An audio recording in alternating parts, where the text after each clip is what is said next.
Hello, everybody, and welcome to the weekly Steekchair podcast.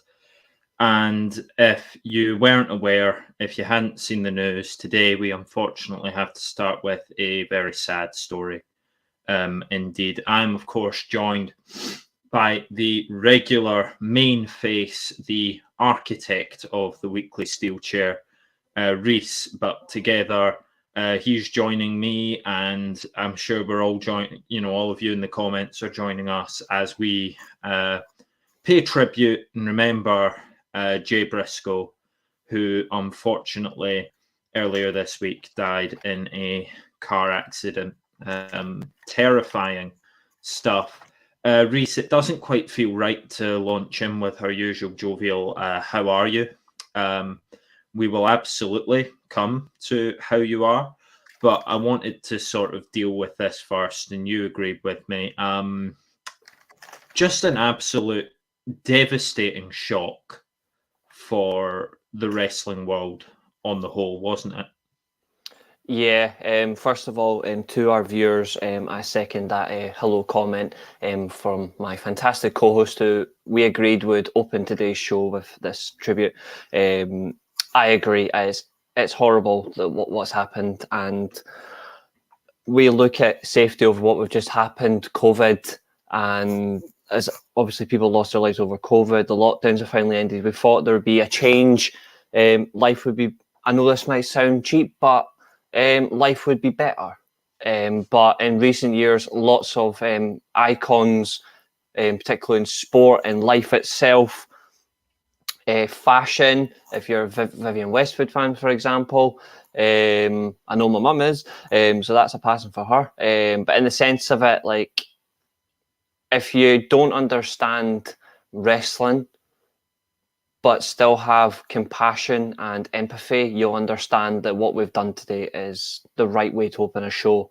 And it's horrible what's happened. And I agree. Normally we start with jovial, entertaining ways of finally, but today we can't. And that's not because we're doing it as we're not doing a disservice to Jay Briscoe. No, we're not doing that at all. We're doing something right. And that's an intro that's respectful to the fallen. So on behalf of the weekly Steekchair and life itself, Jay Briscoe, rest in peace.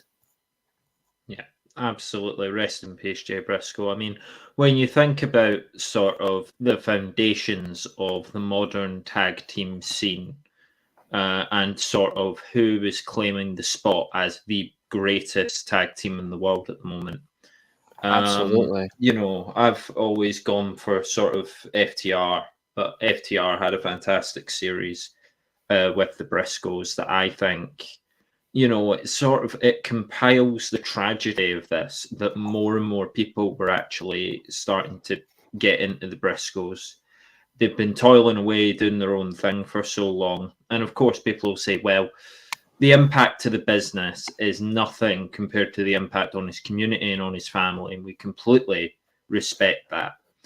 We also can't talk about him from the view of his community or his family. We have to talk about him the way that we knew him. And we knew him as a fantastic performer, a wrestler who appeared, character larger than life on and off screen. If you catch like sort of YouTube videos or interviews that he's done, just a real character, a real personality. And I mean, it's always sad whenever the wrestling world loses anyone, be it a current wrestler or a face of the past. It's always, we're losing a brother, we're losing a sister in some cases. Definitely the wrestling world losing a brother through the week with Jay Briscoe. And obviously, we also don't want to get into the news about how Turner refused to air the Jay Briscoe tribute on AEW, so they pre-taped it. We don't want to make the man's death a political point-scoring exercise. We don't want to make it, won't do this. That's what it's about. It's about the wrestling world have lost a very talented person. and a very talented team, and a lot of people, from the wrestling business, including FTR, obviously couldn't say enough nice things about the Briscoes. And it was weird because it was Cash's tweet. It was Cash's tweet that got me, because Cash is a guy that I have seen more of because of his time in WWE. But when Cash tweeted, "I've been crying since the news," like, this touched so many people and it devastated so many people.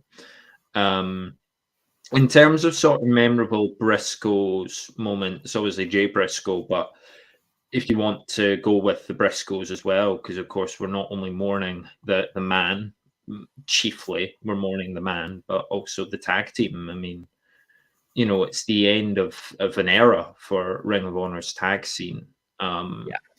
Where, what would you say sort of stands out as your best Briscoe match, or best Jay Briscoe match, if you want to go with his time as Ring of Honor champion? For me, 100%, my favourite Jay Briscoe singles match is against Jay Lethal. 100%. 100% is my favourite of all time, and that'll never be changed, although some great matches include Tyler Black. Obviously got him into the business. Samoa Joe many years ago. A few underrated matches as well that he had. But there's also, in terms of tag teams, obviously The Addiction, Death Before Dishonor, and the fact that they reclaimed the tag titles from the Hardy Boys a couple of years ago. So yeah, I'd have to put them on such landscape pedestals. That's really where my memories lie. But 100%, my favourite match of Jay Briscoe's entire career was up against Jay Lethal. Mine's a sentimental pick, Reece, because you may know this. I may have mentioned it before.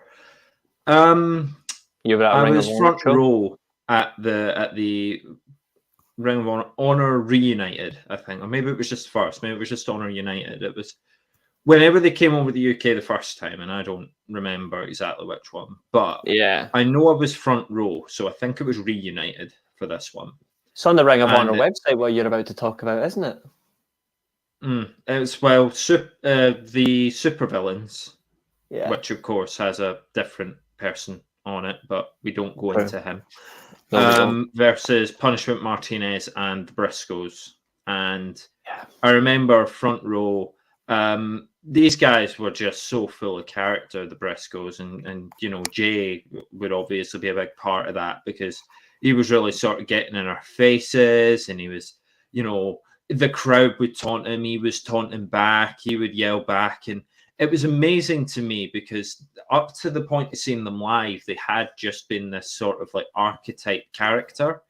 And I was like, yeah, I mean, but it's not really gonna. No, it did feel like they were like Confederacy soldiers that were about to secede from the Union again.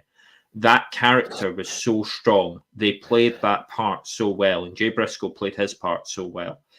So mine's a sentimental pick, but I absolutely echo the obviously series with the Hardys, and I'd obviously put the series with FTR there as well, because I mean, just wow. Yeah, they were very great memories, and he does leave a legacy behind, like 2-time Ring of Honor World Champion, 13-time World Tag Team Champion. Like, he has so many memories, and he also main evented the first ever Ring of Honor show. Like, he is to Ring of Honor in the nicest way possible. He is to Ring of Honor what Taker was to WWE. He is what Sting was to WCW, what Ric Flair was to the NWA. Like, he's not the most polarizing figure in that way, but he is the one that everyone went to because he had something that at times you could physically explain, and then at times you couldn't explain. Like, he had that personality, he had that gimmick, and he also had somebody you could actually believably watch and you wouldn't get bored. You wouldn't want to turn off the TV when Ring of Honor's on, or at a live show. You wouldn't want to go up and go for a break, or like, you wouldn't think about that when Jay Briscoe's on TV. Your Briscoe's match was never your was never your sort of piss break match, as it were, because Yeah. you knew, oh, these guys are going to be intense. These guys are going to bring it. And be it tag team, be it 6-man, be it, of course, Jay Briscoe's singles runs, be it 8-man, be it 10-man, be it whatever else he ended up involved in. You knew that they were going to be intense and they were going to play their role, and Jay Briscoe was definitely going to play his role in it. So, of course, we're not here to speculate about what's next. It's just a huge loss for Ring of Honor. It's a huge loss for the wrestling world at large. But I'm glad that we spent the first 11 and a half minutes sort of dealing with that, because, I mean, it would play on my conscience if we didn't address it. And I'm sure it would play on all the viewers' consciences as well if we didn't acknowledge, in a week where wrestling can be quite a silly thing at times, it can be quite jovial. We like to have a laugh about it, and we will do that today. We're about to launch into that bit. But we just wanted to, straight-faced say rest in peace to Jay Briscoe, and thoughts and condolences to family, friends, and anyone of that small community that has been affected, and any wrestling fan, of course. We're all hurting this week.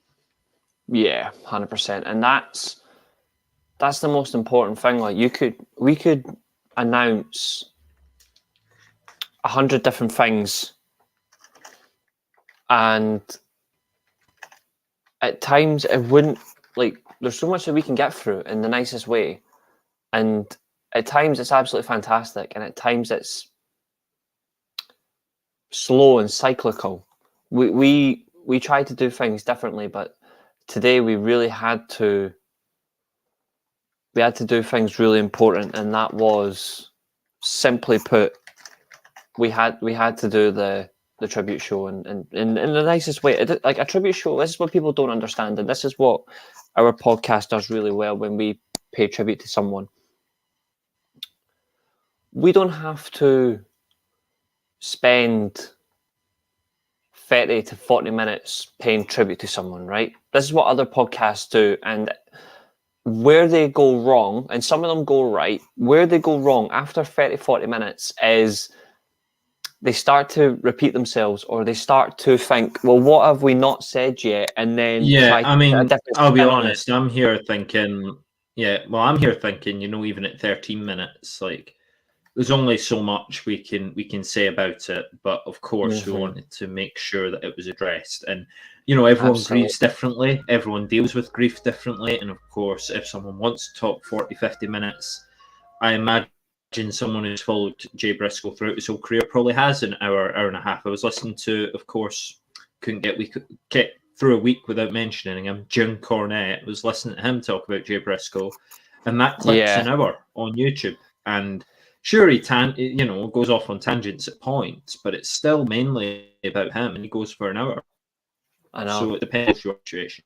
I think when we're looking across the pond as just wrestling fans, we've said what we can about it. And I think with that, we can move on and hopefully bring a bit of cheer into what is a dark day for wrestling. And we're going to look to bring that cheer, unfortunately, with the darkness of a nightmare. The American Nightmare. I did speculate this. I may have even said it on the show. Cody Rhodes is not a surprise entrant in the Royal Rumble. He is just an entrant. They announced him. And Reece, I don't know about you, but I didn't get the heat here. I didn't understand why people were annoyed. Yeah, I mean, we pretty much, like, I completely agree with you, because when you look at the Royal Rumble, everybody pretty much cracked on months ago when Cody Rhodes had to go and get surgery on the pectoral muscle that he injured. It was pretty much obvious that for him to get back into the main picture that he wants to be in, the world title scene, he has to go through two ways: win the Royal Rumble, win the Elimination Chamber. It's the only way that it was going to work.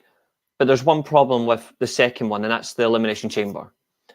His return on a Monday Night Raw or a Friday Night SmackDown, it would be lesser to him, and you cannot have Cody Rhodes have a surprise entrant in the Elimination Chamber where he somehow just takes someone's Was spot. there not a rumor that the Elimination Chamber's just on SmackDown? No, it's still going to be in the main pay-per-view in Montreal. Okay, because I feel like I read somewhere that they were going to move it to SmackDown. Maybe that's after this year. It'd be interesting. I don't know. The Elimination Chamber has definitely fallen off as a stipulation, just with some really poor booking of it. Yeah. And speaking of poor booking, of course, Royal Rumble last year didn't do much, did it? No. Last year's Royal Rumble was quite terrible, but everyone already knew, especially if they'd heard from me, everyone already knew who was going to win that Royal Rumble. Everyone knew that Bobby Lashley was going to cost Brock Lesnar the belt, and that Brock Lesnar was then going to go on. The bit we didn't know, of course, was Brock Lesnar even having the belt in the first place, because the idea was that Brock Lesnar was going to fight Roman Reigns at day one. What we did know, though, was that Brock Lesnar was going to win the Rumble. And only after day one did we know that Lashley was going to beat Lesnar, and then Lesnar was going to win the Rumble. The other bit we didn't know was that they were going to put the belt back onto Lesnar, but we suspected it. This time, we've suspected this since his injury at Hell in a Cell. Just because if it's an injury in wrestling, and it happens at any point, and it's a long-term injury, you're always going, well, what about the Rumble, though? I feel like they win the Rumble. And, you could talk about John Cena for doing that. You could, even more recently, you could talk about Seth Rollins coming back from his long knee injury in 2019. Yep. And winning it, and people sort of knew he was going to win it. You could even talk about the Ronda Rousey return. It wasn't an injury return, but as soon as people caught wind that Ronda Rousey was returning last year, all of a sudden, I think she's going to win the Rumble, So I think this was a good idea because of Sami Zayn. Yeah, that's the surprise. I think they had to announce Cody because they've got to start, I think I said this before, they've got to start distracting us. Or not us, but distracting the fans who think this is Sami Zayn's story. Yes. Because it's not Sami Zayn's story. I agree. It's and that's Cody Rhodes' story. And that's where it's becoming a problem, because the one thing WWE are doing right now, besides Cody's vignettes, which at times are annoying with how repetitive they are, but they are doing the trick. The one thing that WWE are doing right, and they should be not doing this, is they are constantly booking the teaser of who's going to turn. Will it be Roman turning on Sami, or will Sami's turn on Roman? And in recent weeks, we've seen a very humble, questionable, indecisive Roman Reigns. And when you look at Sami last week, he was disappointed by the fact that he had a one-on-one main event with Kevin Owens. He spoke about it last night on SmackDown, saying he was disappointed that he didn't know the plan. He gets removed from Reigns' dressing room. Heyman I think Heyman's the biggest shock of them all, because Heyman's actually I don't think Heyman's trying to plant the seed. I think Heyman's actually right with the action of you need to keep this guy on side, because I think Roman, for how big, strong, and how powerful he is perceived to be, he needs to keep Sami on side, because friendships can come and go, which happens, especially in pro wrestling. We saw that, but it can only take one decision for Sami Zayn to go, actually, you know what, Roman, screw you, I am going to go with Kevin. And it can certainly happen. We've seen that before. And the circumstance behind this now is, last night, the big change wasn't Reigns getting stunned, which kind of set the tone for what is going to happen at the Rumble. He has taken the stunner, which does mean Roman Reigns is going to retain the title, which everyone thought anyway. But it's already systematically proved that. What it has done is he wasn't involved in the contract signing. So it makes you wonder now what will happen at the Rumble. Will Zayn be involved? Will Zayn cost Kevin Owens the world title? Or will Sami Zayn be part of the Final Four in the Royal Rumble? That now is the question. Final Four or main event decider? That's what they really need to be careful about, because they're booking this story so well. But if the plan is for Cody Rhodes to be the one who comes in from AEW, WWE's current rival, gets to the main event picture quickly, has 3 fantastic wins in a row on pay-per-view against arguably the best WWE have got on Raw in Seth Rollins, the best feud of the year, then goes to the main event picture with Roman Reigns, but doesn't even get there because it's Sami Zayn who's completely changed the narrative, and it's Sami Zayn who gets the world title win. As much as I like the idea, it should be Cody Rhodes. He should be the one that does it.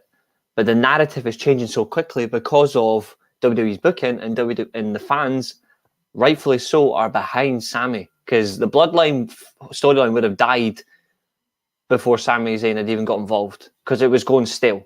He completely changed the whole narrative. I think that would be the perfect Jay Briscoe tribute, because he had such a fantastic match against him. I think it would be. Fair. I don't know. As far as the Sami Zayn thing you just said, we agreed that the storyline was getting stale.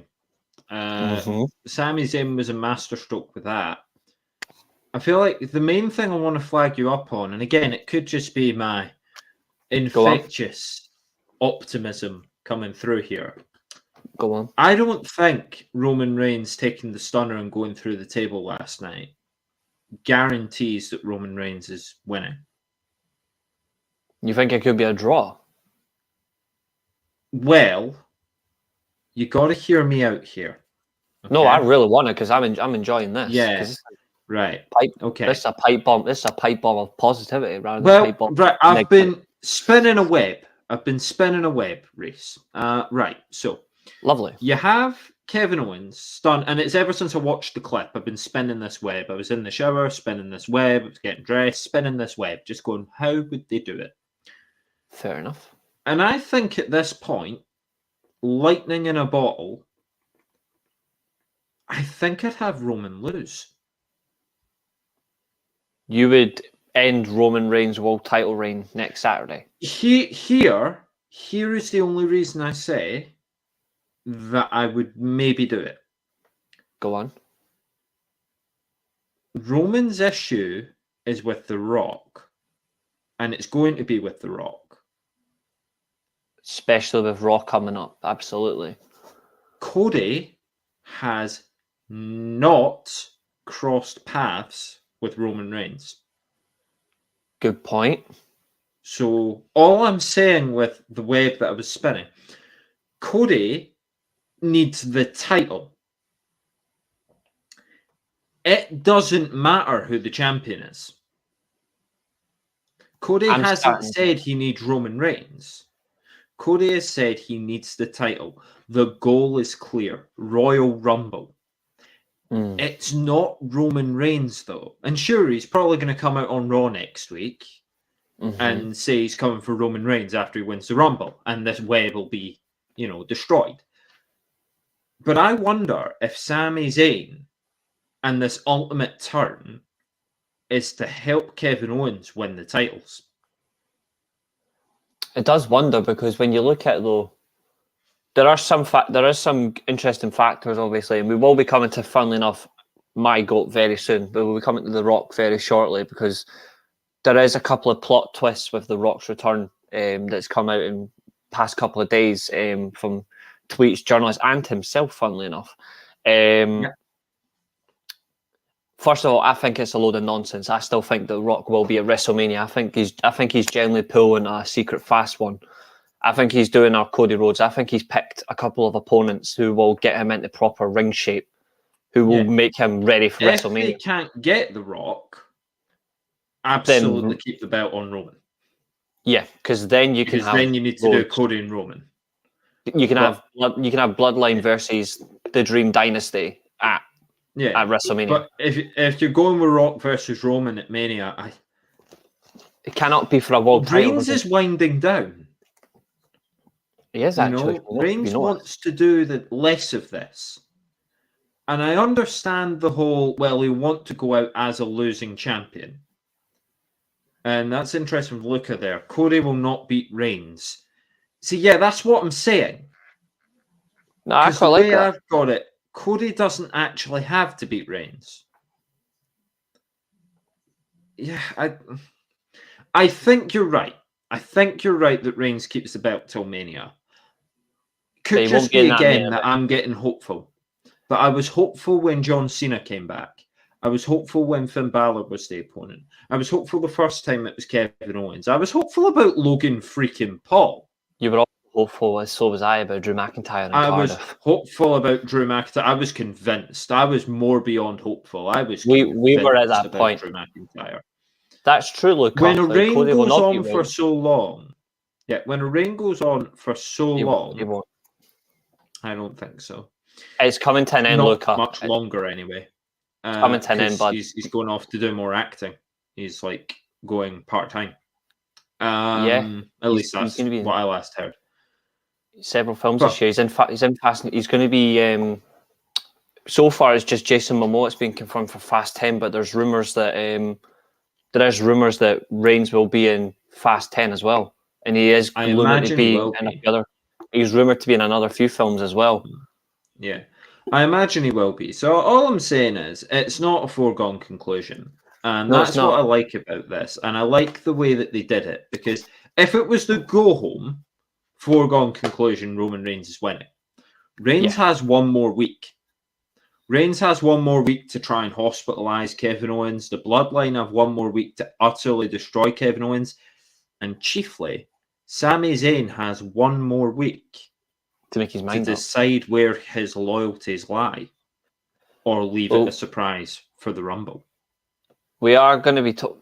Thanks for bringing this up, actually, because we will be talking about splits today, actually. We'll bring that up, actually. We're going to go longer today, actually. We were going to go for an hour and a half, but fuck it, we're going 2 hours, because that actually is important. We'll see what we need. We will see what we need, and we will use it to the best of our ability. We'll come to that in a minute. And I will say this, though. Luca, you are slightly right in this one. He will not beat Reigns, because he's not in that world title match as Kevin Owens, but Kevin Owens possibly won't. Reigns will keep the belt till Mania. True. That title reign is means Cody will not beat Reigns at Mania. It could, to be fair, it could happen. I just think that ruins Cody. Yeah, and I think this is where the interesting point lies. And I'm going to throw this to you, and I'm going to throw this to the live chat. Yeti Boy, potentially, I will bring that comment up in just a minute, because that relates to my Nick Aldis comment from a couple of weeks ago, who I said was in the Rumble, and he's already confirmed for the Rumble. What do you know? Here's the interesting thing, right? If Roman Reigns were to face Cody at WrestleMania, and he beats Cody, who gets the blame? Is it A, Vince McMahon, who is responsible for Cody Rhodes returning to WWE, or is it B, Triple H, because of the fact that he could still hold a grudge over breaking the throne with a sledgehammer?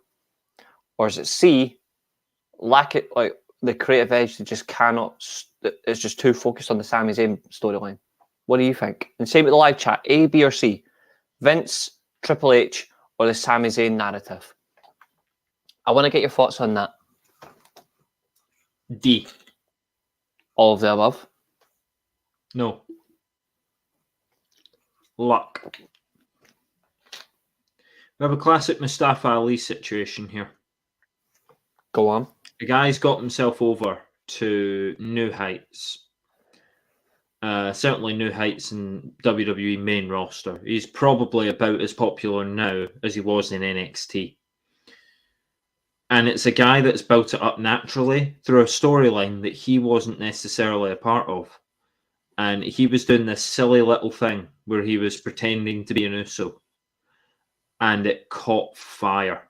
and they were ready to see it, and the crowd loved it, and they loved it because Sami Zayn has an infectious charisma. And so it built and it built and it built and it built to the point where he's an honorary Us, and then they wanted to make him a full-blown Us, and Usi happened and everything like that. And it all served to help Sami Zayn while Cody Rhodes was sat there. And the parallels you can draw between that and the Mustafa Ali injury, Kofi Kingston getting the spot in the gauntlet, people thinking, oh, that's nice. Kofi's going to get a nice little spotlight. And Kofi ends up wrestling about 50 minutes of the gauntlet, loses it in the end, but eliminated like 3 other people. Yeah. People didn't expect that. That was lightning in a bottle. This Sami Zayn thing is lightning in a bottle. Mm-hmm. If they choose to go with that over Cody, Cody's injury is to blame. And that's luck. I don't think it's Vince McMahon, because I purely believe, I completely back the theory that Cody was scheduled to win the belt at SummerSlam. So do I. There was no reason for Brock Lesnar to be the opponent. Especially because there's another man. Favor. There was another man that got injured as well leading up to SummerSlam, who is another potential surprise entrant, but I really hope he's not in the Rumble. That's Randy Orton. Randy Orton was supposed to get the world title. Randy Orton was a scheduled opponent as well. So when they knew Cody was out, they were like, "Oh, it's Randy," and then Randy went off for his surgery, of course, after that horrible injury he suffered. And I personally hope that, because obviously I've got back issues of my own, I have long-term back issues. I personally hope Randy Orton never returns to the ring. Even though I love Randy Orton, I don't want him to come back because of that same reason. It'll ruin him. Guys, we will bring up your comments in just a minute because there's some fantastic comments in there. I'll bring it up in a minute, but just this point, I really want Eilidh to keep going because I'm actually really enjoying it. Yeah, so I think it's bad luck. I don't think you can blame Vince. Vince brought him in. Vince knew what he was doing. Vince brought him in. Shockingly. Okay, not only are you going to be the surprise opponent at WrestleMania, we're going to give you, you will take your package with you. So anyone who recognizes you from AEW is going to be like, it's the guy from AEW. Anyone who realizes that you're Dusty Rhodes' son, it's Dusty Rhodes' son. Anyone who recognizes you from your Intercontinental title phase or Dashing Cody Rhodes or Legacy, anything like that, everyone, that whole Venn diagram in the middle, that's you. You're going to catch all of this. All of these fan bases are going to go, that's Cody Rhodes. It made mainstream appeal, everything like that. That is all that Vince really cared about when he brought him back. From there, Cody's own storyline, when he came out on Raw the following night with that promo, he charted the course for himself. Yeah. Fans ate up everything he said, but that was intelligent from Cody because he knew the fans were going to eat up everything he would say because he was Cody Rhodes and he'd just come back in. You know, he had the big welcome the night before, welcome back, and he comes out on Raw and cuts this amazing emotional promo, and the fans are into him. Then there's a match and another match, and we know that we can't blame Seth Rollins for the injury, but he was injured before the match. He still did it. He guts it out. That's not to blame because, as he said, once it's torn, it's torn. Yeah. You can't do any further damage to it. It's actually quite weird hearing Cody talk about it like that. He's like, well, once it's off, it doesn't get any worse. So he decided to go through it anyway, the madman. Triple H takes control of the booking. Cody Rhodes, upon his return to WWE, praises Triple H. And there's a common thread here of people that you think wouldn't like Triple H turn out to really like him. And I'm, of course, thinking about MJF with that as well, which I see the comment there from Luca. Yep. All coming up in a minute. So Triple H isn't to blame because he wouldn't do it. He's not that petty. He knows what's best for business. I know it's a meme, but he does. And he knows that Cody Rhodes being the top guy, especially if it was getting one over on AEW and attracting that audience and pulling them closer, he would definitely do it. So that's not to blame. Is poor booking, poor writing a problem? Well, no, because the writing didn't decide that he was going to, tear his pec and be out for months. That's probably not what they wrote down. That wouldn't be his booking plan. Absolutely. Is it Sami Zayn's fault? No. Just doing his because job. you're not at fault for getting over. He's doing his job. He overperformed in his job. You can't punish someone for that. No, you can't. So it's bad luck. Yep. And that's I hope exactly that what I it was hoping doesn't for. prove to be bad luck, because I hope that the fans can get over the Sami Zayn thing and focus on Cody. So they need to find a way to keep Sami Zayn out of the Royal Rumble. I think him costing Roman would be a way to do it. It would give you the payoff that you're waiting for. Absolutely. Well. So that's why I wouldn't completely rule it out. I've gone round and round and round and round and round there, but I hope I got to the point that I was making. Love it. Completely love it. And that is exactly what I was looking for, because I also have no blame. I literally went with bad luck. I just wanted to see if anybody would pick up on it, and you did. So it's even better. So first of all, going to dive through some comments. First of all, Yeti Boy, I think this would be even though he's going to be on NXT, I actually think this would be the perfect way to integrate Dragon Lee into the WWE fan base by putting him on something as big as the Rumble. Even if it's for like 10, 15 minutes, it would still give him bit of time, get familiar with the product itself, even though it's the mainstream side, not the development side. And second of all, it would let fans get used to him really quickly, because at least they'll see what he's about, and it'll give him the chance to work with top talent before he even gets to the main roster. So I actually hope Dragon Lee is in the Rumble. I certainly hope he is. I don't Lucas think he will be. He probably won't, but I hope he is, because just for that reason. There is obviously split belts are happening. We'll be coming to that very soon.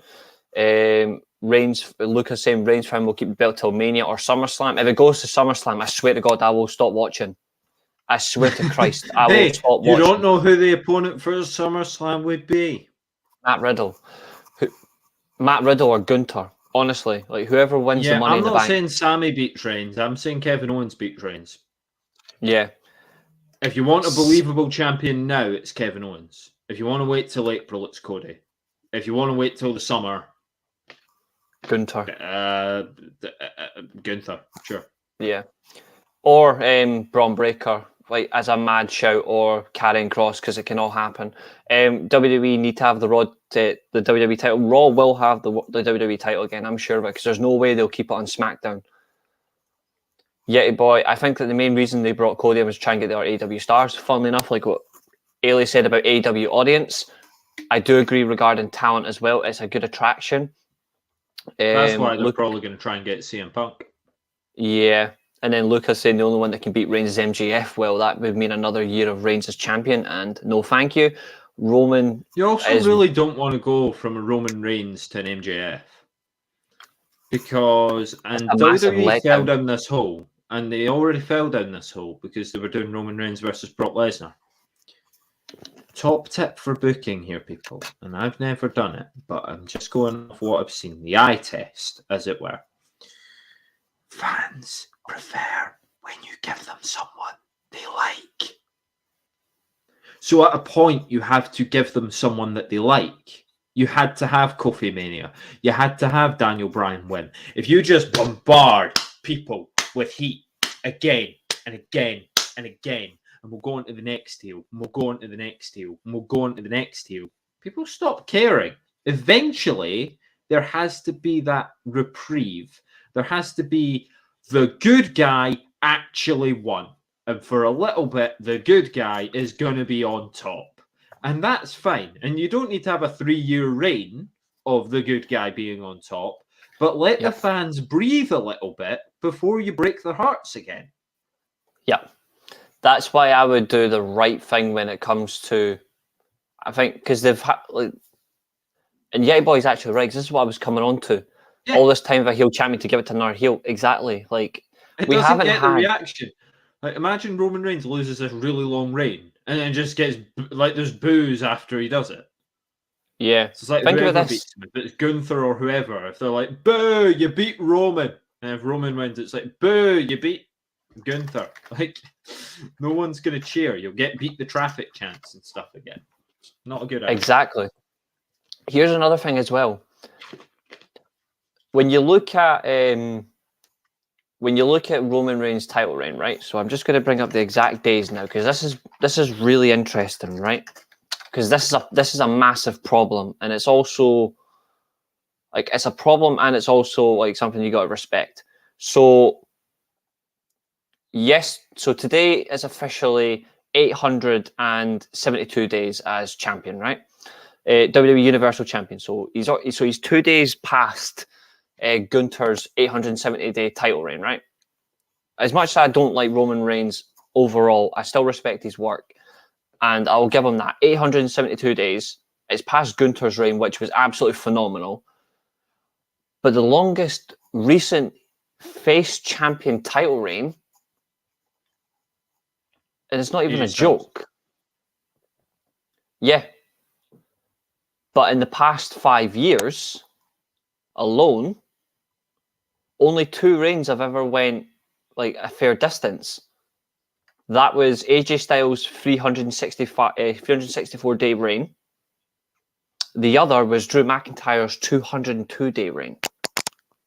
See, again with the 202-day reign, it's a problem. In that, do you include the fact that he lost it and won it again? That was the full 202. That was the full 202 days. That's not a reign then, because that's 2 separate reigns. Well, he did hold like he did hold it 202 days, like between Mania and Hell in a Cell. Was it really 202 days between? It didn't feel like that long. I suppose they went through SummerSlam, didn't they? And and that's the seriously big problem, like of the length of it. Because this is what I've literally done the search on it. So, I wanted to double check recent title reigns. So, yeah, I mean, a point that I would make with the title reigns thing. Do you remember AJ Styles' babyface title reign? I do, yeah. It was mostly good. And it gets a lot of unfair stick. It's not his fault. It gets a lot of stick because people went off independent potential. Bingo. People went off matches on the indies. I disagree. I'm sorry. We'll come to that. If he they are screwed in that sense if they do lose out on him and they've wasted time on opportunities for other world champions. I don't think they're screwed. I don't think they're screwed because MJF's one guy. He's a hell of a talented guy, but he's one guy. And unfortunately, MJF isn't even in the top 10 most popular wrestlers in the world. He's not even in the top 20. He's probably in the top 30. When you look at top draws at the minute, number 1 and number 2 top draws of the past years. Yes. Roman and Okada isn't popularity. True. Roman and Okada are the top 2 draws of 2020. Draw is what people are watching now. Popularity is, do people know you? And despite the fact that he's currently recovering from surgery and going through a whole lot of stuff, Randy Orton is a far bigger star than MJF. The Miz, star level.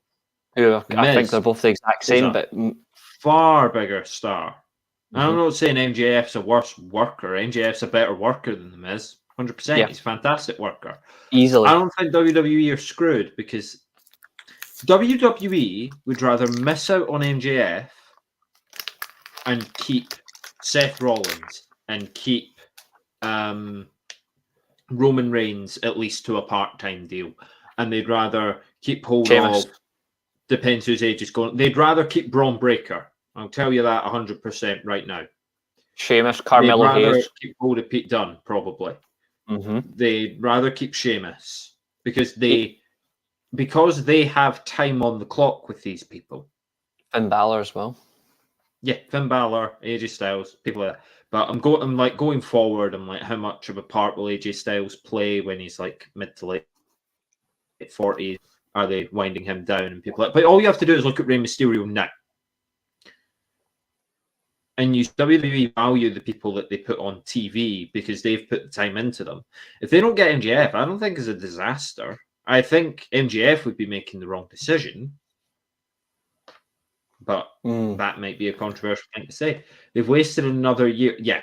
Well, I get that. If they're waiting for MJF to beat Roman Reigns, that would be a waste of time. But that would be a waste of time for the other thing that we said, going from a heel champion to a heel champion. Yeah. And also as well, you would generally have heel versus heel. You would generally have the question of how does it unfold? Because it's different to booking a babyface versus babyface championship match, which has happened because in those matches you've had one shock heel turn. For example, here's some big examples, or moments have happened. So in my lifetime, I've seen plenty of them. So babyface versus babyface world championship matches. Rock versus Austin. Austin turns heel at WrestleMania, the biggest main event shock of all time. Batista versus Undertaker. Edge, 3 great matches. You then get the Cyber Sunday return, which gives you the so the Cyber Sunday return match gives you Batista finally beats Undertaker and now ties up 1 win each, 2 draws. You've then got the Hell in a Cell, which is Edge return, which is the heel factor. I'll come to you in a minute, Willie. You've then got to 2011, you've got Punk versus Cena, both baby faces. Kevin Nash returns, which gives Alberto Del Rio the WWE title. And then actually there's another one I've just thought of recently in terms of title versus babyface events. You've got 2 years later, funnily enough, Cena versus Bryan.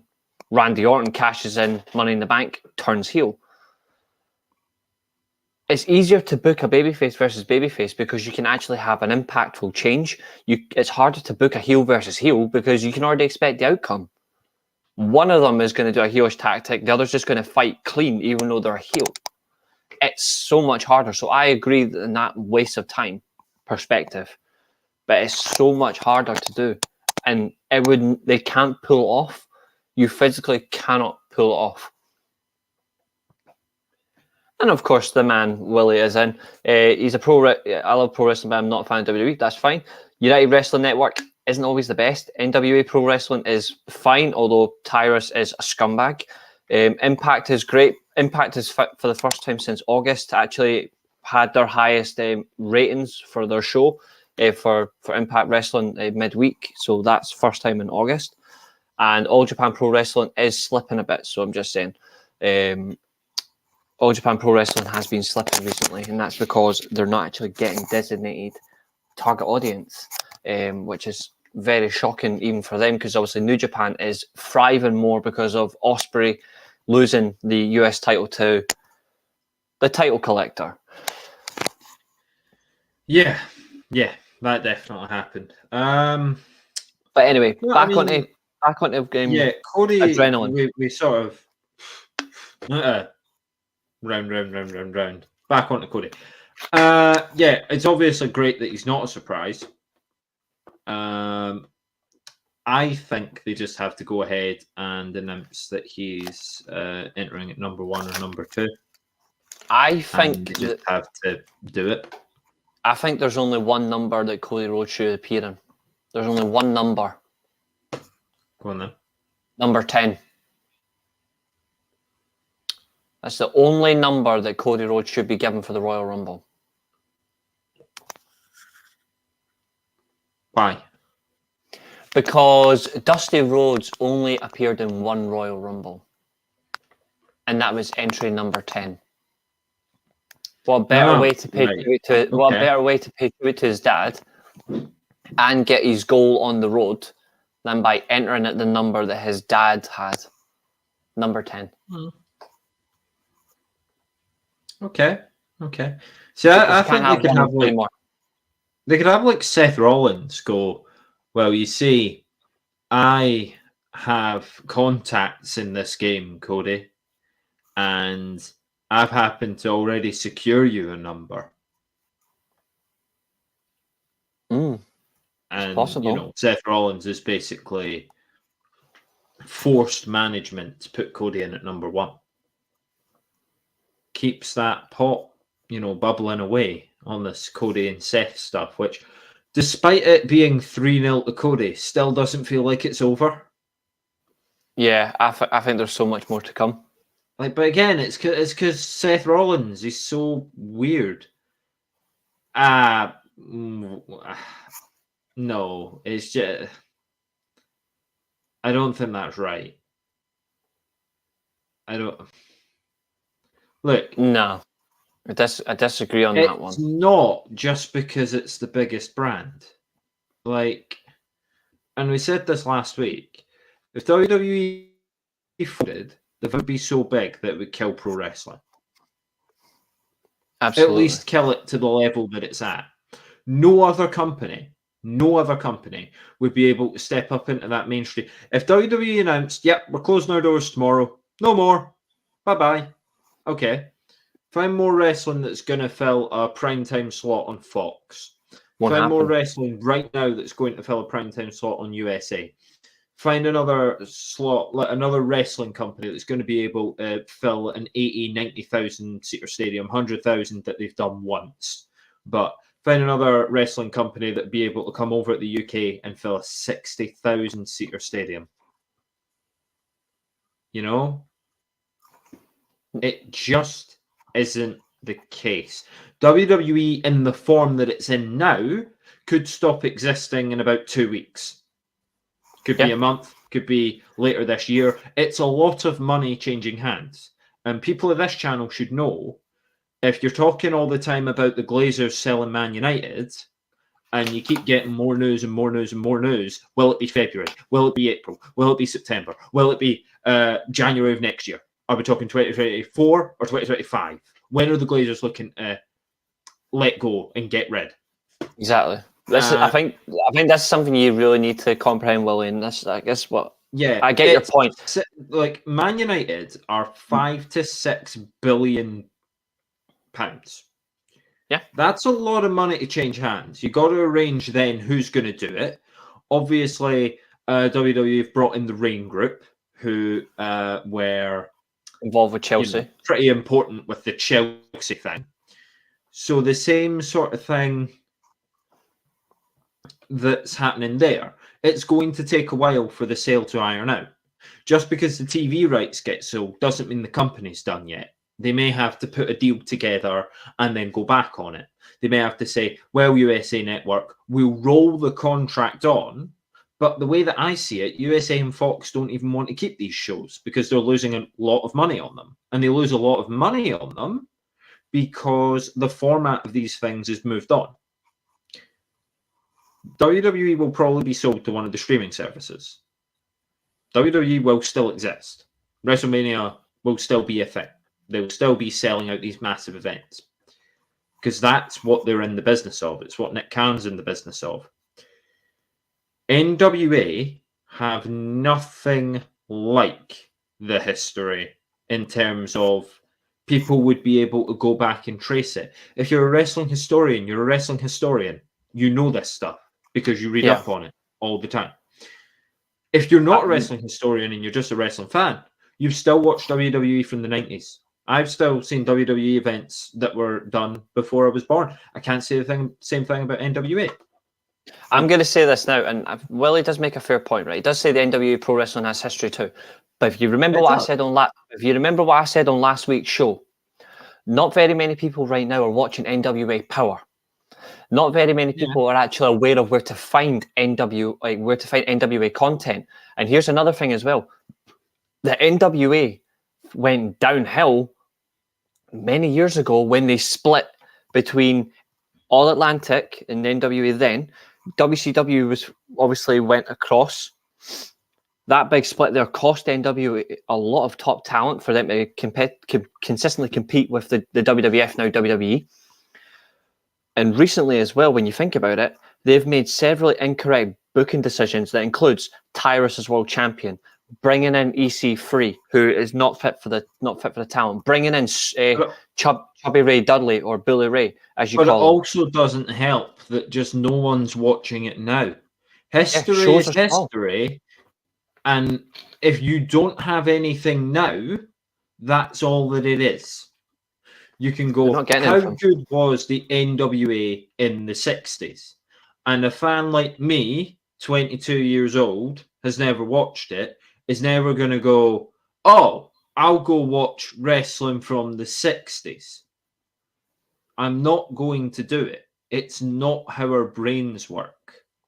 For a lot of us, we don't go, oh, you say this thing from really long ago was really good. And Reece did the same sort of thing. You did the same sort of thing to me. You were like, oh, you should go and watch 1984 Fall Brawl. I was like, I don't think I will. Sorry. Just because I'm not inclined to. It's not. WCW is a dead name. NWA may still be going, but it's sort of been kept alive in its current guise. And it's the same way that I feel about Impact as well, because they're a shadow of what they used to be. That's what they are now. They're just the shadow of what they used to be. NWA is like the shadow of the shadow of the shadow of what it used to be, based on what historians would say and everything that's happened. And of course, the NWA is really famous. But Yeti Boy is absolutely spot on. AEW is more mainstream now than the NWA. The NWA is for the fan, the lapsed fan, who's had enough of sports entertainment and goes back to wrestling. And even then, NWA are happy to book an invisible team or the Invisible Man or do something really silly. Or put Tyrus as world champ. It wasn't NWA that had the social distance match, was it? That was GCW. That was GCW, yeah. You know, the match, yeah. But GCW is more popular than NWA at the moment because it's about the zeitgeist. Exactly, and I don't hate the NWA. I love the NWA, but the fact of the matter is, though, is viewing purposes, selling out crowds, talent-wise, WWE, Impact, AEW, New Japan Pro Wrestling, they all eclipse. They literally eclipse the NWA. Yeah, Camille is the current women's champion, but that's not enough. Mm-hmm. And that's a name that you could go to a WWE show. How about Camille, everybody? And 90% of those fans go, yeah? Because it's true. You can be great in the field that you're in, but if you're a big fish in a small pond, that's what you are. And that's the NWA with its fans and with the talent it has. Big fish, tiny pond. Wait till a big offer comes in from AEW or WWE. They will go quickly. There's a reason Nick Aldis is gone. Okay, Tyrus is probably a big part of it, but he was eventually going to take the money.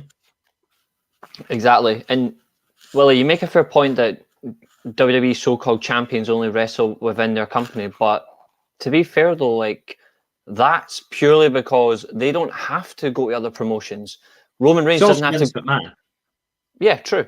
But they don't like. They could also, if they had the choice, to go over to New Japan and wrestle, say, Okada or Will Ospreay. They could do that if they want. But it's if not.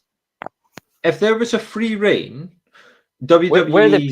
How are we brainwashed? WWE's wrestlers would just go where they wanted to. I think this is fundamentally Vince wrong. McMahon, and here's the thing. When you sign for the WWE, and this was the big controversy, if they're independent contractors, WWE shouldn't have the right to put non-compete clauses in. And they shouldn't have the right to tell people that they can't go and wrestle elsewhere. And there's huge court cases, massive disagreements, everything like that going on. WWE's champions, or so-called champions as you say, have been booked like that. And they're booked, and yeah, Boy's right there. But that's a sign of the times changing because Vince wasn't there. So Triple H clearly wants to open doors. He's done interviews. You know, NXT Europe is going to bring in all the biggest talents. And then you go, well, I mean, they butchered the UK scene. No, they didn't. They took the best of the UK scene and gave them a bigger spotlight. And that's what they're going to do in Europe. And it's what they're going to do in Japan. And they're going to keep going and keep going and keep going until like NXT or WWE has conquered the world. Because Vince McMahon hoovered up and conquered America. And the next step is the world. And the next step will be wrestling on the moon. True. No one's saying they're not, though. No one's saying that. But here's something I fundamentally disagree with one part of this, right? I only agree with two of these. Ric Flair and Dusty Rhodes. Sting literally came into NWA as the NWA was slowly starting to shift between NWA and WCW. Sting owes his entire career, in my opinion, the best entirety of his career. He owes that to WCW. He doesn't owe that to the NWA. I thought you were going to say Impact. No. He had some great years. He had some great years at Impact. Say TNA. No, he had Anyway, great years win, but for we're me, going to move on because we're just sort but of for me round purely, that circle. but for me purely, Sting owes his career to WCW, not the NWA. Even though he was involved in the latter years of the NWA, it's still WCW for me. We're not aiming to fall out here, but I honestly mean this. If you're expecting in-depth commentary on the NWA, find somewhere with the demand for it. The demand, unfortunately, isn't here. And nor is the supply. I don't know the first thing about the NWA. Well, if you and Reece want to do a show about the NWA one week, I'm sure Reece will happily accommodate it. If you want to do a show about United Wrestling and Dave Marquez and whoever else you send, honestly, go ahead, right? When it comes to what we're doing, it has to be about the things that we watch. Otherwise, you're just, what are we then doing? It's like, okay, so a guy in NWA beat another guy, and I don't really know, but I think I've seen him in the WWE before. And then we'd circle back into that conversation, and then you'd have an issue there. So, you know what I mean, Reece? There's an element of can't win about this. Speaking of I enjoy it. Apparently, as a the way they directed the booking, he's going to win the Rumble, and he is going to dethrone the champion, whether it be Roman Reigns or Kevin Owens. I think the only thing for us really is time will definitely tell. And he is right. Like I will say this for the last time. He is right. Sting did defeat Ric Flair for the NWA title, but what you got to remember is my point is still valid. Like he owes his career to WCW, and that's the end of it. As much as I enjoy all other wrestling, and I love wrestling to death, I disagree. For me, when you think of marquee, the first name you think of is WWE. It is the first name is literally the marquee. It literally is, and I appreciate your opinion, Willie, but I disagree. I disagree. Yeah, and we are speaking moving of on marquee names. Yeah, my marquee name. So that was a fun little Q&A. I hope some people enjoyed that, because I hope that wasn't just us going back and forth for no reason. I know that we addressed the Cody topic at least, and then it went. So we're on to The Rock. And are we going to get The Rock at the Rumble? Well, Reece, you apparently have the scoop here, so maybe just inform people and remind me as well. What's the latest on this? First of all, I absolutely love my edit. I mean, I love editing. Second of all, when you look at, I've been keeping an eye on it because obviously it depends on who you trust your sourcing. So, for example, like Ringside News have been commenting on it. They can be a bit hit and miss sometimes. Sean Ross Sapp of Fightful has commented about this. The Rock himself has commented about this. He has said himself that he isn't in the designated shape to compete in a match. He said that himself openly and honestly, and I appreciate that coming out.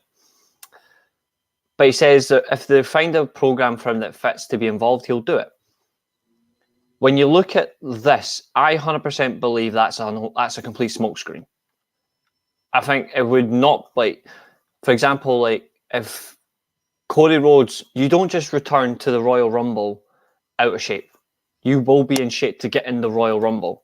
He's picked two fantastic talents to go up against him and the best choice he made, in my opinion, was Carmelo Hayes. He's probably the most athletic, most fittest guy on NXT. Who better to get him in shape than Carmelo? Get him back to ring shape. The Rock, on the other hand, obviously, he does have age on his side. He says he's not in that physical shape. He finds the right opponent for him that matches his style. He is going to be in shape. Do I think he's going to be in the Rumble match? No, I don't. But I think he will be post-match. I think he will be post-match after the world title match, depending on what the booking's like on the actual Rumble match itself. What, the Ronda Rousey style thing? Yeah, except it'll be bigger and better, and people will actually not want to turn off the channel when somebody points at the Royal Rumble sign. If it's after the main event, is that not going to be after the Rumble itself? Yeah, pretty much. But the question is, will he make a more earlier return? Will he be on Raw? Personally, I don't think he will. I think you need to keep fueling the fire, and you don't have him at Raw 30, even though he is one of the biggest guys on Raw. I wouldn't say ostracize him in that way. Art, of course. Exactly. They've got he's not on the armor, but yeah. Oh. I think he's dropped out. Yeah, in terms of The Rock, I don't know. I don't think he's going to be in the Rumble. Son of a bitch. I don't think he's going to do any sort of appearance at the Rumble either. If he's not, then we'll definitely know that he isn't going to be at WrestleMania because there's not enough time. No, I don't agree with that. I think you could bring The Rock out anytime. You obviously need enough time to build the buzz for it, but the people that have bought tickets have bought tickets, and I was hearing that WrestleMania is sold out, or they are predicting a sellout already on both nights because people are just so eager to see where it goes with Triple H's booking and what's next and things like that. People will love to see The Rock. I just don't know because I don't know if it physically can sell more tickets. If they're already projecting a sellout, how can they get more than that? So if it sells out and they know it's sold out, Rock could come in 2 weeks before WrestleMania. You could, and you would have that buzz, at least like that up to WrestleMania buzz. But then the question is, though, with only 2 weeks to go, you've also, in a way, nullified the champion. Depending on where Reigns is coming up to WrestleMania. Depending on if he is champion. Yeah, because there is still rumours that he is potentially going to be doing double duty. So that's the real question. If he is going to do double duty, he needs to be aware to a degree whether he's going to be involved or not. Because you can't have him working 2 nights and one of them just being a complete blowout. Could they come to some sort of booking? What have you done to Billy? It's not my fault that you lost the quiz. I'll collect your tears now. It's because of the fact I gave half points when everyone said I should on the questions. But I've decided for the next quiz there will be no half points. It'll be all or nothing. Oh, that's right. Yeah, no, I remember that. It's all right, Billy. And of course, a reminder, as you mentioned, the quiz that it's next week, isn't it? That's me versus William. Yeah, on your noble contender. But yeah, where we're going with the Roman Reigns stuff, I think they find a way at the Rumble because, and it may have happened before, but that doesn't mean that they can't now do it. They can find a way to say that the Rumble winner can only pick one title. I mean, well, they are quietly, in a way, going about splitting the Raw and SmackDown tag team titles. And they'd be doing 2 tournaments. They could also just do that split at the Rumble and give Kevin Owens the belt. Kevin Owens would have to win the Universal Championship because he can't win the WWE title. Because Cody needs to win the WWE title. Otherwise, the story isn't right. It's not the belt that they took from his daddy in the garden. It's true. So I think they need to find a way. Cody wins, and it's like you can only pick one belt, and he picks the WWE title. But the other way to do it, of course, to stop Roman Reigns having 2 title matches, one of which would be a foregone conclusion, is just to say Kevin Owens wins. Yeah. I don't know how do you get it for Kevin Owens to win only one title, because he'd have to win both. They've already wasted the cash in, which would have been the lightning in a bottle, would have been the way to fix it. But the cash in's gone now. And what's probably going to happen is Cody's going to win the Rumble. Roman Reigns is going to retain. And they're going to have Cody win both. And then the following night on Raw, relinquish the Universal Championship.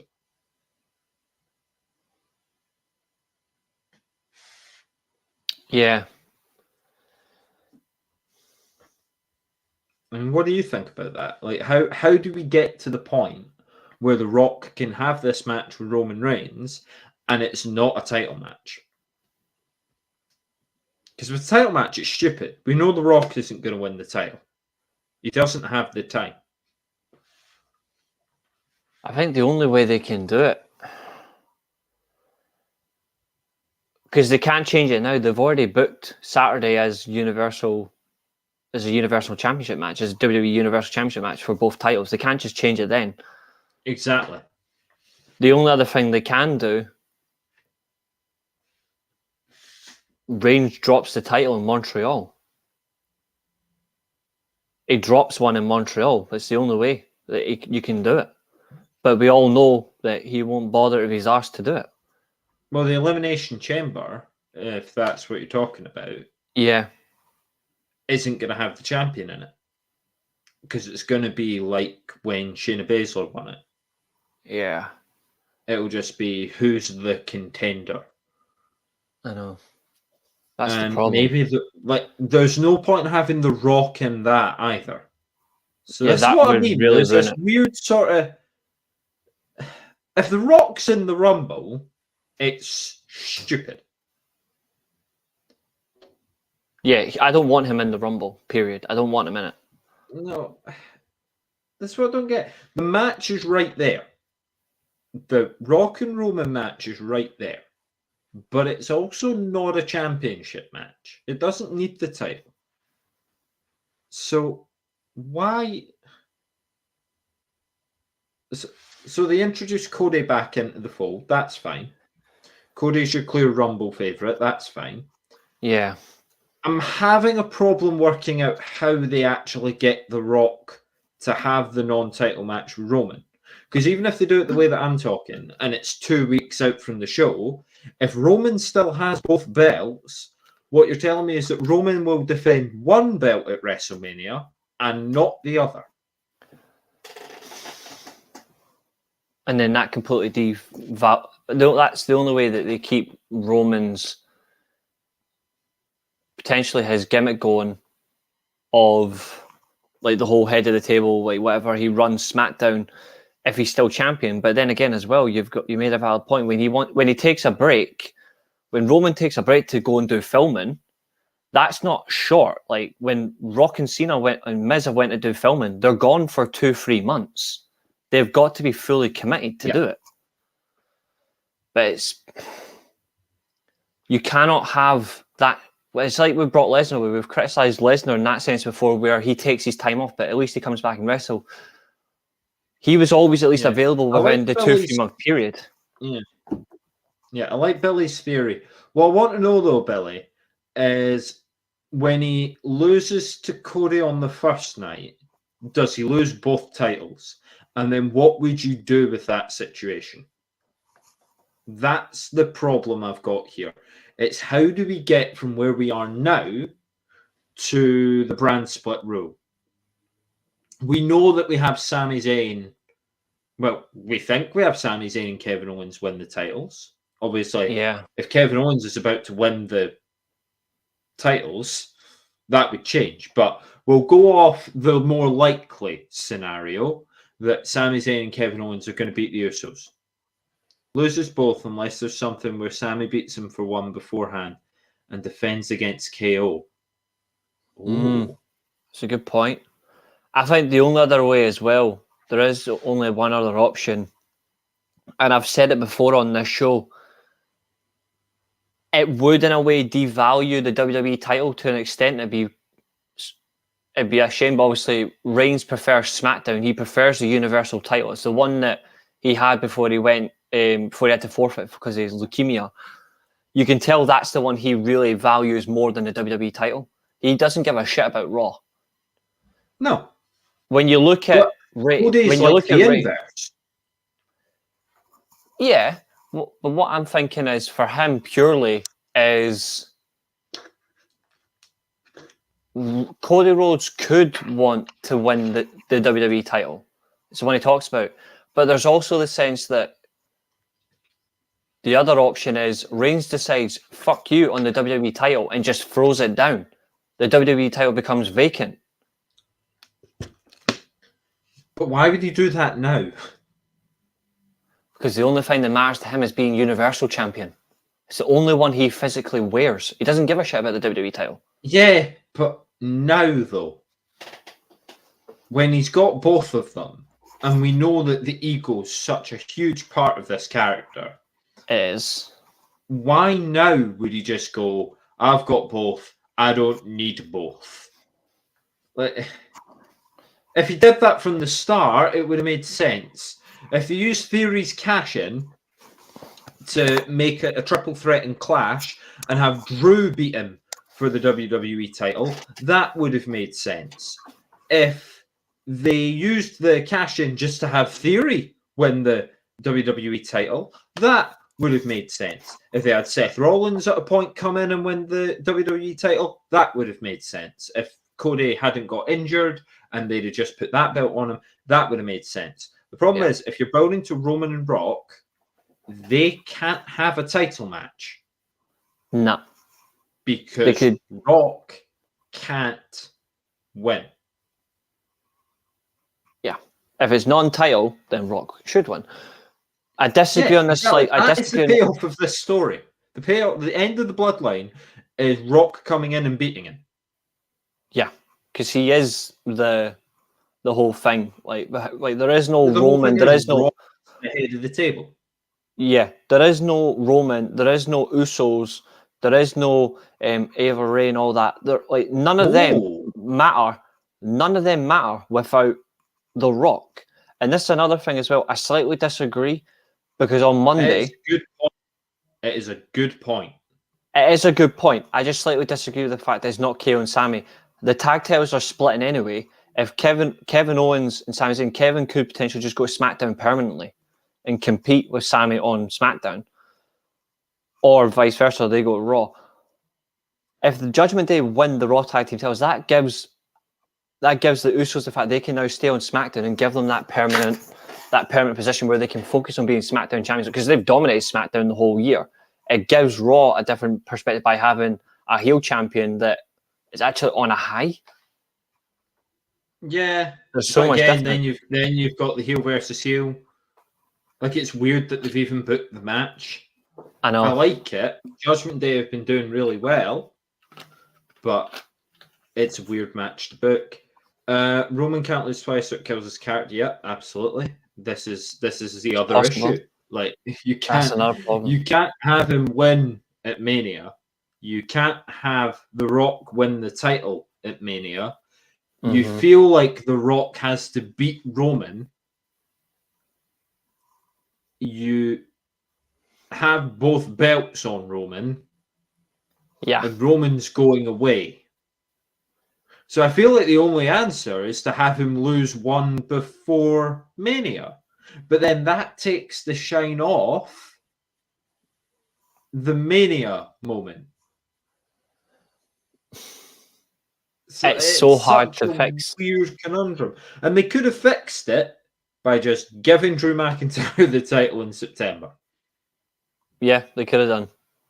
Drew McIntyre could have just won the WWE title, gone off to Raw, and you'd still have Universal Champion Roman Reigns, and you could do whatever you liked from there.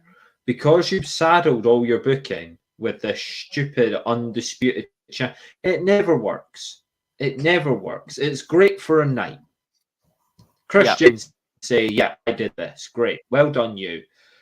Undisputed champions don't work because people like there being two champions. The whole point is that if one show has a bad champion, you can at least look forward to the other one. That's why during Brock Lesnar's absolutely torrid reigns, I was able to at least go over at SmackDown. There'd be something cool going on. Dean Ambrose would be champ. AJ Styles would win it. Ziggler was in the mix. Daniel Bryan's reign of nature as well was mental. Like, you had so many options, so I completely agree. Yeah, that was coming out of the AJ Styles reign, yeah. And then that obviously led to Kofi Mania. Meanwhile, Brock Lesnar was still like, "I'm Brock Lesnar. Hello." What if Cody and Rollins both got it together and one of them takes the belt beforehand? Yeah, but I don't know how they're going to do it. It really would be. It is such a problem, and I think they just don't have a clue. And to be fair, I think the only person this entire year about Roman Reigns that was completely spot on was Austin Theory.